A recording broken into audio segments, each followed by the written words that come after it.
আসসালামু আলাইকুম, নুসরাত লাইফস্টাইলে আপনাদের সবাইকে স্বাগতম। তো বন্ধুরা, হঠাৎ করেই আজকে আমাদের বাসায় আমার বোনের মেয়েটা আর আমার আম্মু চলে আসলো। তো ও আসলে একটা হোস্টেলে থাকে, ওইখান থেকে এসেছে। তো বাসায় এসেছে, এই জন্য আমাদের বাসায় আসলো দেখা করতে। ঈদের পরেই আসার কথা ছিল।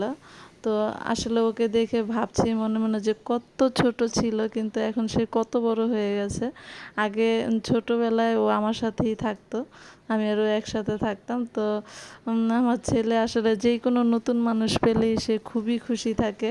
তো এখন ওকে পেয়েছে, এই জন্য ওকে নিয়ে এসে অনেক খেলাধুলা করছে, অনেক মানে ওর সাথে অনেক ধরনের কথা বলছে, ওকে জিজ্ঞাসা করছে। তো এটাই আসলে যে কোনো একটা মেহমান বাসায় আসলে দেখতে খুবই ভালো লাগে। সেটা নিজের হোক, নিজের বাড়ির হোক বা অন্য বাড়ির হোক বা বন্ধু বান্ধবী যেই হোক না কেন, আসলে খুবই ভালো লাগে। আর আপন মানুষগুলো কাছে আসলে আরও ভালো লাগে। তো এখন এই যে এটা হচ্ছে আমার মা। আমার মা আমার ছেলেকে অনেক কোলে নিতে চায়, কিন্তু সে কখনোই যায় না, কোলে যেতে চায় না, কারণ চিনে না, এই জন্য যেতে চায় না, আসা হয় না বেশিরভাগ সময়। তো এই জন্য আর এখন ও মানে বাড়িতে যেই আসুক না কেন, সে সবাইকে দেখায় যে এটা কী গাছ, ওইটা কী গাছ, সব কিছু সে দেখিয়ে দেয়। তো এখন আমি বিকেল হয়ে গেছে, তো এই জন্য আমি ছাদে একটু পানি দিতে আসলাম। তো ওদের নিয়ে এসেছি ছাদে, এখন পানি দিব। আর আমার সাথে সাথে আমার ছেলেটাও পানি দিচ্ছে, দেখতেই পাচ্ছেন।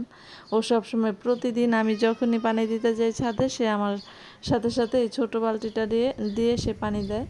তো আল্লাহ যেন দয়া করে, সবসময় যেন এমন কর্মঠ বা কাজের হয়, এটা আল্লাহর কাছে মানে আমি দোয়া করি মা হিসেবে। তো আপনারাও সবাই দোয়া করবেন আমার ছেলেটা। আসলে আমি অলস মানুষ এমনিও পছন্দ করি না, যেন ভালো জ্ঞানী গুণী এবং বুদ্ধিমান এবং কর্মঠ একটা মানুষ হতে পারে জীবনে।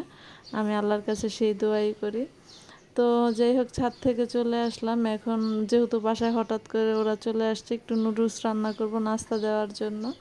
তো এই জন্য আমি নুডলস রান্না করছি। আর আসলে বাসায় থাকেই নুডলস, অনেকে বিস্কুট বা অন্য কিছু খেতে পছন্দ করে না। তো প্রত্যেকের বাসায় কম আর বেশি নুডলসটাই কিন্তু থাকে, মেহমান আসলে সহজেই নুডলসটা দেওয়া যায়। তো আমি নুডলসটা একদমই সিম্পলভাবে রান্না করছি, যেহেতু মানে যদি শীতের সিজন হতো বিভিন্ন ধরনের সবজি দিয়ে রান্না করতাম, আর বাসায় তেমন কোনো সবজি ছিল না, যার কারণে শুধু আলু দিয়েই রান্না করছি। তো তারপর নুডলসটা যে এত বেশি মজা হয়েছিল বলে বোঝাতে পারবো না। তো অনেক বেশি টেস্টি হয়েছিল মশলাটার কারণে। আমি এখানে একটু মশলা বেশি দিয়েছিলাম এই জন্য। তো এখন নুডলসটা ভালো করে নেড়ে চেড়ে আমি নামিয়ে নিব। আর কে কে আমাদের মতো নুডলস খেতে পছন্দ করেন অবশ্যই কমেন্টস বক্সে জানাবেন। তো এই যে সন্ধ্যাবেলায় এখন ওদের খেতে দিয়েছি, নুডলস খেতে দিয়েছি। তো আমার আম্মু তেমন একটা পছন্দ করে না এইসব নুডলস বা অন্যান্য খাবার। তো বাসায় যা ছিল তাই দিয়েছি আসলে খেতে। তা আর বাসায় পুরুষ মানুষ ছিল না যে হঠাৎ করে কোনো কিছু কিনে আনবে, সেই কোনো পরিস্থিতি ছিল না। তো যাই হোক, খাওয়া দাওয়া শেষ, এখন ওরা চলে যাবে। রাতের খাওয়ার জন্য অনেক চেষ্টা করেছিলাম, অনেক বলেছি, আমার শাশুড়ি অনেক রিকোয়েস্ট করেছে, কিন্তু ওরা খাবে না, বাসায় চলে যাবে। আর আমার ছেলে তো অনেক কান্না করছে বাসায় চলে যাবে, এজন্য মানে